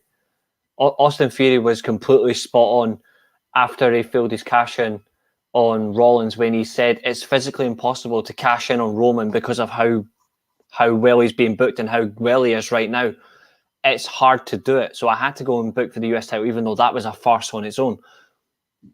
I completely agree with his point. It's so hard now, even by the fact that because Reigns has been unbeaten for 3 bloody years. He hasn't been pinned in 3 years. That's the other thing. If he's pulling the trigger on him getting so long, yeah. If he's been unbeaten for so long, and Kevin Owens was to win on Saturday, he'd be like, "Oh wow!" And it would be like this unbelievable reaction. Trust me, the internet would love it because no one's expecting it. Exactly, and it's. But then the Mania thing doesn't happen the way that you want it to. Because then Cody beats a guy who lost 3 months. It's not. I know. So it's tough. I mean, in short, I obviously want to see The Rock, but where does he? How does he figure in to Roman losing both belts? I see Usos and Sikoa versus Sami, KO, and Stone Cold. I mean, sure. They're still going ahead, though. The plan, the rumor plans are still going ahead as KO and Sami versus the Usos for the SmackDown tag titles. Because I think they will lose the Raw ones. They won't have both at WrestleMania. Especially if both of them are getting split Stone now. Cold from that. I'd remove Sikoa as Stone well. Cold from that. No. Your Usos and Sikoa is fine. Your Sami and KO is fine. I put Matt Riddle in it. Well, that would be very awkward. Right now, anyway, it would be very awkward considering what he's been up to. But no, it's not a bad shout. Sikoa injured him, so get your comeuppance and all that. His period of injury is also hinged as well, so he might be at Raw, he might be at the Rumble. If he's at the Rumble, he's getting a very quick hello goodbye, isn't he? Probably sent back to a different type of Triple X that he's obviously been dealing with a lot lately. Then?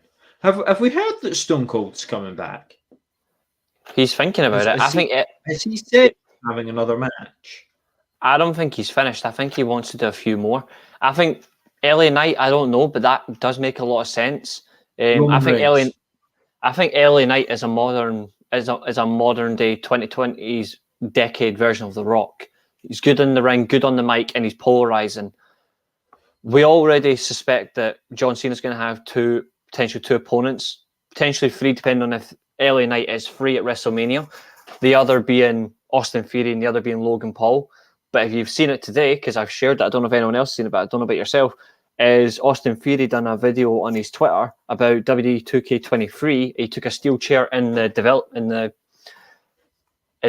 center. He took a steel chair and he was actually swinging randomly. He was literally just swinging space because he was saying, like, I'm trying to find them, but I can't find them. I can't see him. He's literally alluding to the fact that WWE 2K23 is going to be, the cover is going to be John Cena. So there's a plot there that Austin Theory is trying to set up he's trying to get that WrestleMania match. I would rather Austin Theory. I would rather Cena versus Theory or Cena versus LA Knight. I do not want to see Logan Paul versus Cena at WrestleMania. I would rather wait and give Logan Paul versus Cena at SummerSlam. I think that is better for Logan Paul. Yeah, there's so many like interesting opponents they could pull up out of nowhere, but you also know that they're not going to. Mm-hmm. He's done a lot of training videos recently, and interesting, they chose him as last part in the Raw. Right, okay. So are we thinking this is like we lost The Undertaker, but here's Stone Cold once a year sort of thing now? Yeah. Which once I don't know per how year we're going to get a Stone Cold match. I mean, it was fun against Kevin Owens, but not everyone's a Kevin Owens. I don't know how it could work. I mean, I think it worked great for the opponent, but I don't want to see Stone Cold every year. But if he was to come back at Mania, I wouldn't have a problem with that. You just need to get the right opponent. I'm actually more concerned about who they book. book Versus Bad Bunny. I mean, I don't know how WWE book that match though. I suppose you could call him out as long as it's not Logan Paul versus Andrew Tate. It's a celebrity match, but it would just be celebrity against celebrity, and a good match. I'm not with it though. I'm not with that. At least we know if they actually booked that, it would actually be good because both of them are actually very good in the ring. Shockingly, like they're taking it like duck to water. I think they're both really good. Although I'm not particular fans of them. I could see Stone Cold fighting like Baron Corbin or just someone like that. Just someone and then need stun to get GBL. And then stun GBL. Yeah, stun GBL. Yeah, maybe. But yeah, anyway, sort of sum up because I think we got lost. So you think that Rock is going to be at the Rumble, but you think he's coming out at the end of the match? I think he'll be post-match. Yeah, there's no reason for him to be in it. The only other way I see Rock returning sooner is if he comes out during the acknowledgement of the Bloodline segment and he doesn't acknowledge the Bloodline.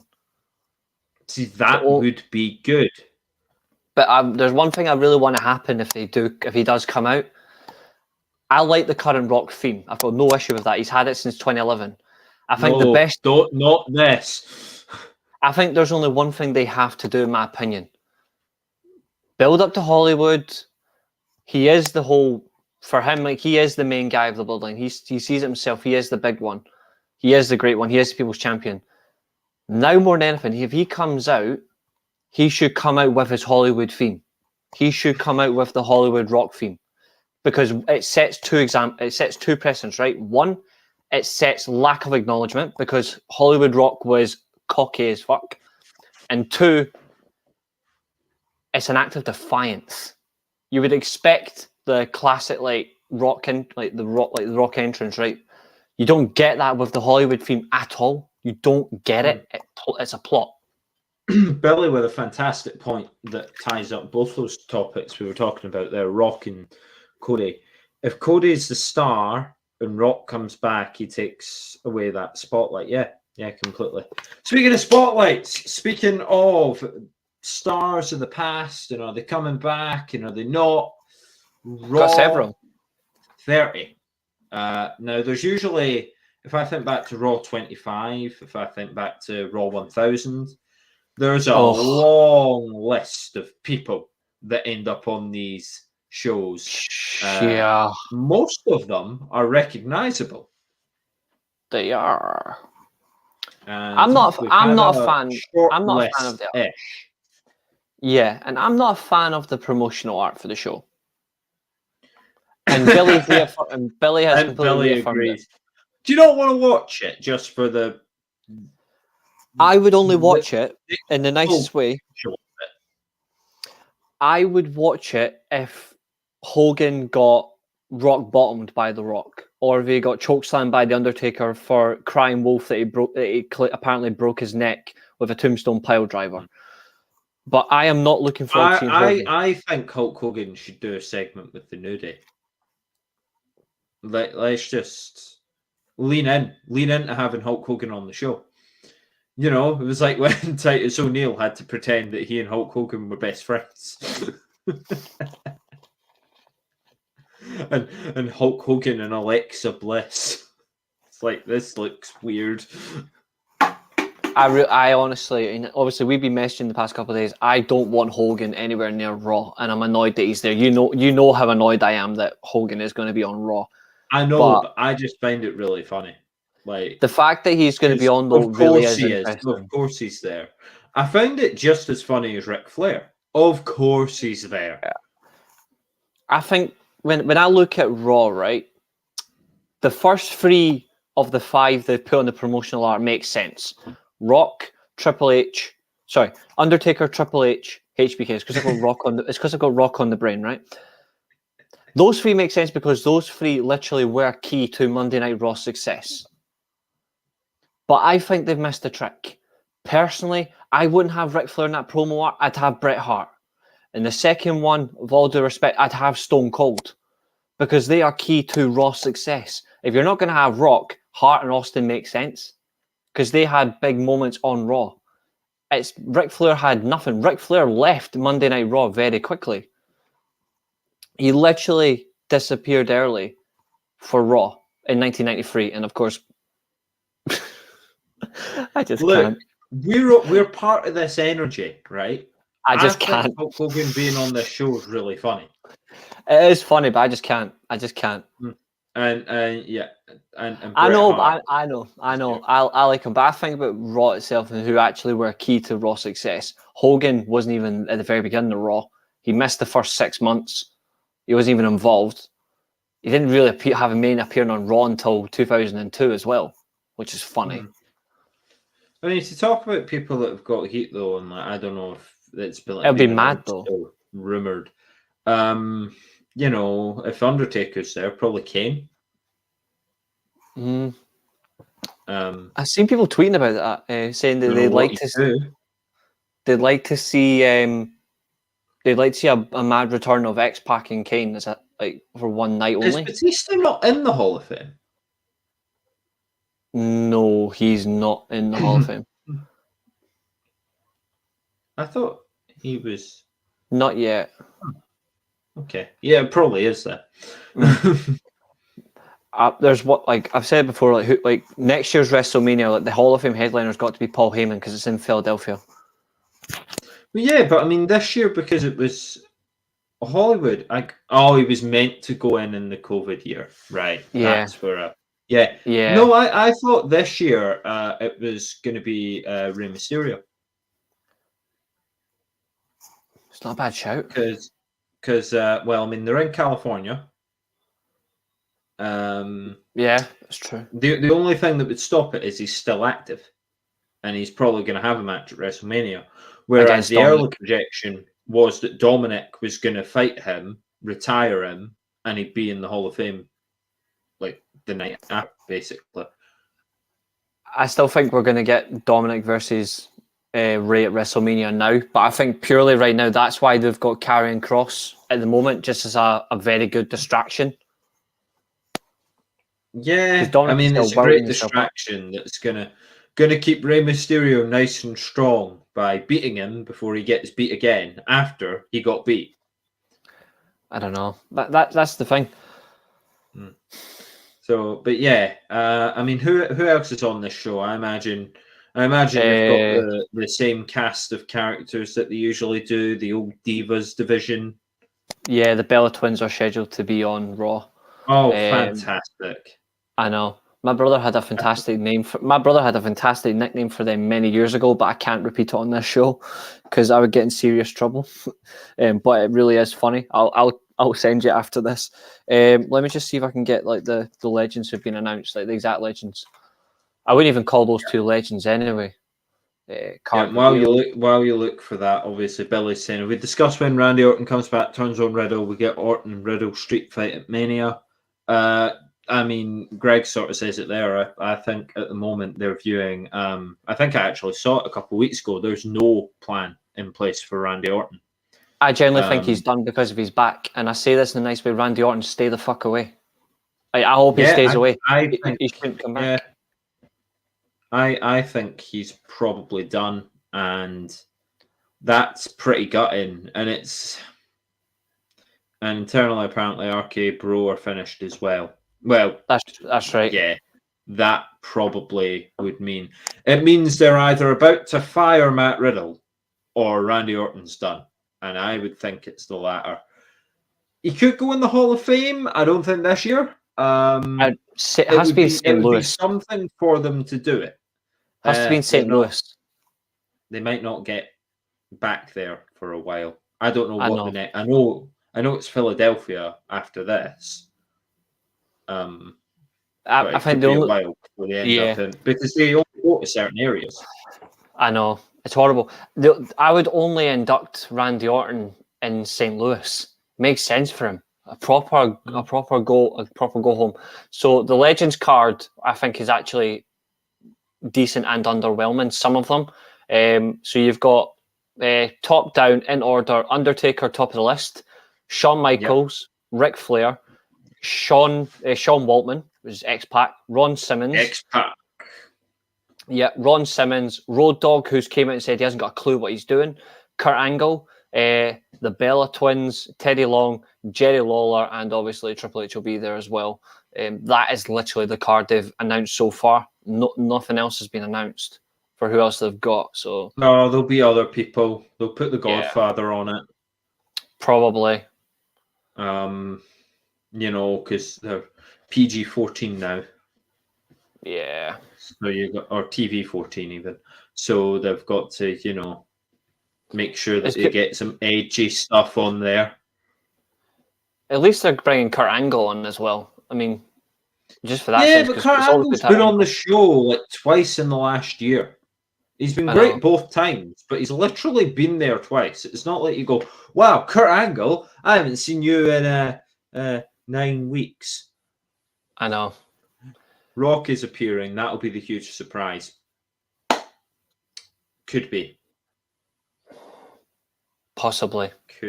Could very well.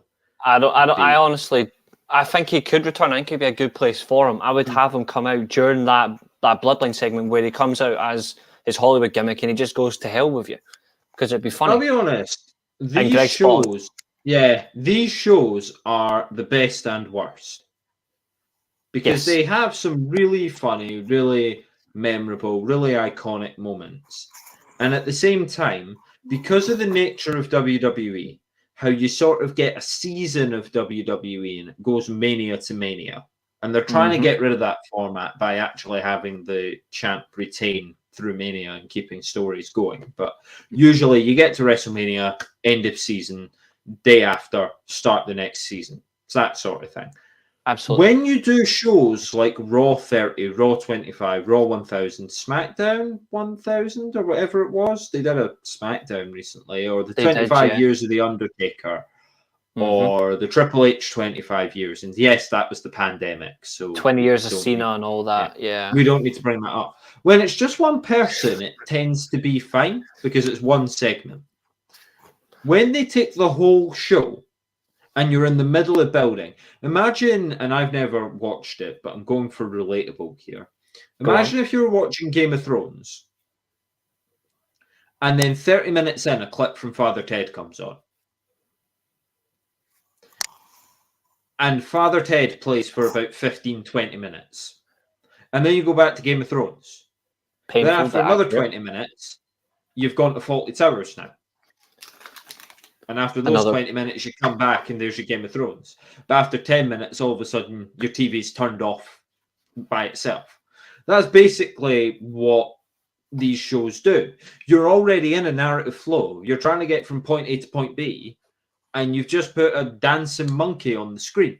Like, oh, we're gonna watch the legends, and they're gonna talk about the good old days and how great it was. It's like, yeah, but I'm trying to work out who the next challenger for Austin Theory is. So if you wouldn't mind getting out the way, that'd be good. But then they get all over the place, there'll be legend interference in current day matches, and you're like, why? Why? There's not a story. I mean, when JBL did it for Baron Corbin, it's like, okay, well, at least that's been a semi-long lasting thing. But if Baron Corbin has a match on Raw 30, JBL's obviously in Baron Corbin's corner, and then they just decide that, I don't know, who would be cheered on that list? Who would Ron Simmons? Yeah. That would be more. That would be more of a sort of, oh wow, they're like split. If Ron Simmons was managing the other guy, I know it would be. It's a fair point. It's a fair point there as well, Greg. Yeah, that's another fair point by Greg. I still hope that he's not in the Rumble. As much as I would like to see Rock win it, I don't want him in the Rumble. I would rather see him post match. If he's in the Rumble, is there a way that there's an interaction that would set up the Rock versus Roman without Rock winning the Rumble? I don't know. Roman could come in and just take the attention from the Rock, distracts him, and he just gets eliminated. But it depends on who actually physically eliminates him. It wouldn't be Roman. He won't want to get his hands dirty. Could be the Usos and Sikoa. Because it wouldn't be Sammy either. Because in a way, Sammy's got nothing to do with The Rock. He's got no. No, but the Usos and Sikoa could just run down. They don't even have to be in the match. Yeah. Now Greg's thinking as well. Usos eliminate him, possibly. Yeah, I'm thinking Jimmy and Jay maybe hold his arms down, and then Solo could like body press him over the top, because it doesn't matter. As long as it's not a super kick. The Usos and Solo shouldn't be in the match anyway. Yeah, so it should literally be Rock comes out, gets the big pop, maybe has a flurry on someone, and then the Usos and Sikoa run down. You could even like have footage of Roman like ordering his troops, like go get him. Or even, because we've seen this a few times, even just Roman backstage in his locker room, it just cuts to him, Roman's signature smirk. Yeah, but even just a smirk would generate a lot of attention. Yeah, perhaps. Whether they want The Rock to do that though on his return, that's what I mean. Like it's made the Royal Rumble very, very, very, very intriguing. Yeah. And last year there was none of this. Oh, but shit. Yeah, this year there's a lot of intrigue. There's a lot of, where are they going to go with this? What happens here? What happens here? Last year it was like, only an hour left of the show, I guess. I know. That's a good thing. But yeah, so I think there's a lot of possible directions they'll go.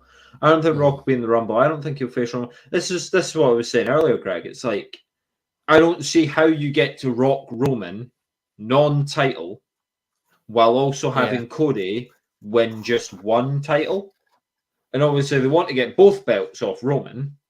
So, Greg, you may have missed the start of the show, but I'm interested to know, bro, what would you do to get... So, the dilemma that I set up was Cody wins the Rumble, challenges Roman. They come up with a way to get Cody to only pick one title to challenge for. Whether it's that thing that I said about how Cody would go, I don't really want the Universal title, I just want the one that they took from my daddy in the garden. That sort of thing. That's fine. Who's Roman's other opponent? Does he lose twice? If not, is he still a champion coming out of WrestleMania?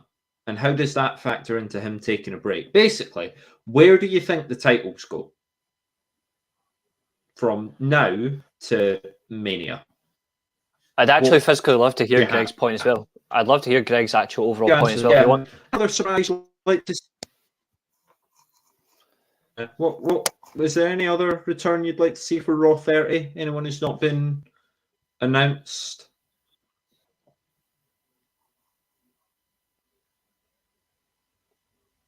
I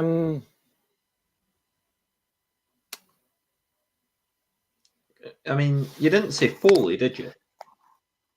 I wasn't sure if Foley would... I'm not sure if Foley would appear, but that'd be great.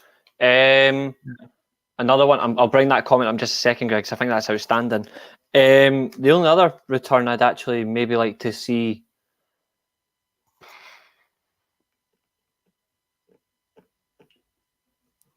That one wouldn't work. Although that one would be This year's fun. Money in the Bank. Right. Okay. So what he's saying is NXT have ruined it. I can't have who I would have thought of. NXT ruined it. Yeah. I'd actually say for fun, he you isn't should Liger. interested in the Universal title. He wants the one that Dusty couldn't have. Okay, so like I said, Roman beats WWE Sammy at Mania for the Universal. Oh, that's good, because what will that do? Kills the bloodline. It gets Roman booed. Massively. Yeah. If they wait till Mania to do this turn, that is masterful. That is fantastic storytelling. If they keep this bloodline fine and fine and fine all the way to Mania, and then Sammy is the opponent for Roman, and Roman beats him, because the next night everyone's going to be like, Cody, go. Gibbs Drew is UK pop too. Yeah. There we go. The one that he didn't get last time as well. See, so despite the deficiency of intelligence that he has when it comes to supporting Manchester United, he does have great ideas when it comes to the wrestling and the booking thereof. I mean, is there anything else to talk about? I think we've gone through. You might regret that. You might regret that comment if we beat you tomorrow. Probably, but I think you will, just because I'm anticipating a slump from Arsenal. To be fair, when a side's overachieving like that, you've got two options. You either harness Leicester City energy and just keep mowing teams aside and just keep pushing away and go through all the way to the title and push through and win it with like 5-6 games to go, or more likely you falter, you stumble, and you finish third. And that's what I think Arsenal are going to do. But it still doesn't stop me from saying that Man United are not very good. Anyway, I think that is good. There's a reason I don't do the football shows on here. Wow. But I think that is going to do it. We have obviously discussed Jay Briscoe at the start of the show. So once again, anyone who missed it, rest in peace to Jay Briscoe. And obviously a very sad day for wrestling. We've also spoken about Cody and what the return would mean. We had a bit of a back and forth in the middle, a bit of a 1-2 strike exchange with Willie. But always happy to have the debate, and we mean it, Willie. If you and Reece want to do a show on the NWA and UWF and Impact and All Japan and all that, speak with Reece, get it sorted, and maybe you can educate me. We've spoken about Cody and what's next for him. We have discussed, will The Rock be there? Will he not? We have discussed the potential many corners and alleyways that the WWE have put themselves into. And we have discussed the real hero, the real American, Hulk Hogan, coming back to Raw, which I think is the most important thing. But Reece, if you have anything else to add, I will let you take us home. I do have a few things to add. So first of all, we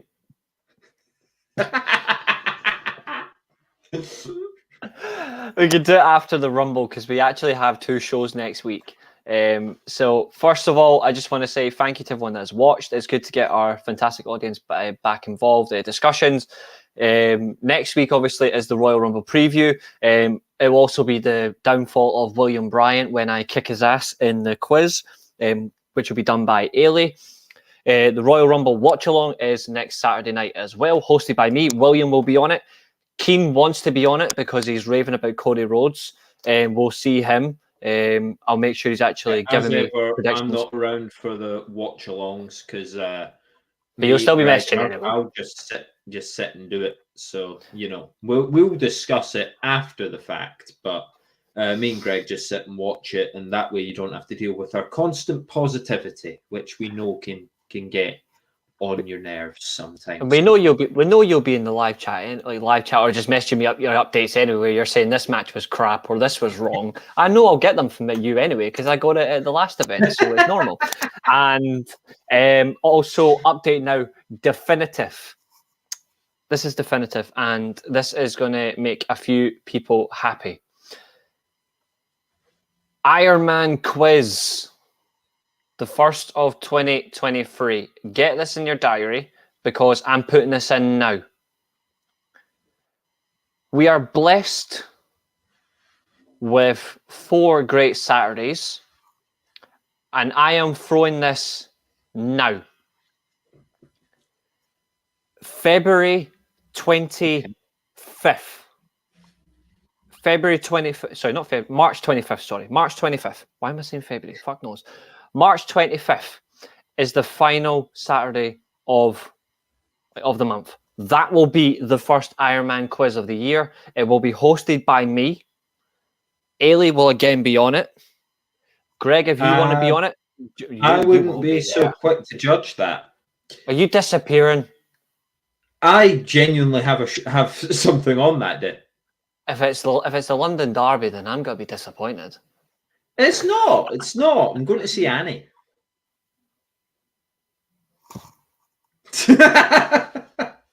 Okay, March 18th. March 18th. She can't get with that one.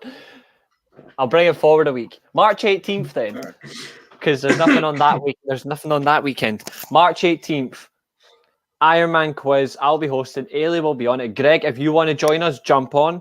I will get Keane on for this one. I'll make sure Keane gets on this one. He's not ducking out. William's got to be on it because obviously defending champion. He's got to be on to at least have a hope in hell of retaining his title. I'll try and get a few more guests as well. A certain crybaby, just kidding. Billy, you'll also be on it because obviously you claimed illness last time, but funnily enough, answered every single question in the live chat. You'll be on it. I will message Abul because obviously Abul unfortunately missed the last one because he had work. It was a shame. He wanted to be on it. Really, we've got plenty of time to sort everyone who's going to be on there. I will also point out Reece didn't clear that date before he said it, so he's. I'm doing it now. I'm doing it now. Yeah, but he's not being on purposely an idiot there. Like when he chose what football team to support, he has accidentally got the wrong date first time, and that's okay. We can forgive errors. I'm getting it all out because I know that after tomorrow I'm not going to be able to say any of this. So very true. Anyway, Reece, I'll let you take us home. But yeah, March 18th, we'll do it then, and we'll blast another great quiz. We'll get some good guests. We'll get a good show. But in the meantime, thanks to everybody that has watched today's show. It's been an absolute pleasure. It's been a very good show. And we will see you next Saturday for our Royal Rumble preview show and the quiz and also the watch along. But from us at the Steekchair, see you later, guys. Have a fantastic weekend. And if you're an Arsenal fan, you're getting beat tomorrow. Well, I'm saying that now, but we'll see what happens. Bye, guys.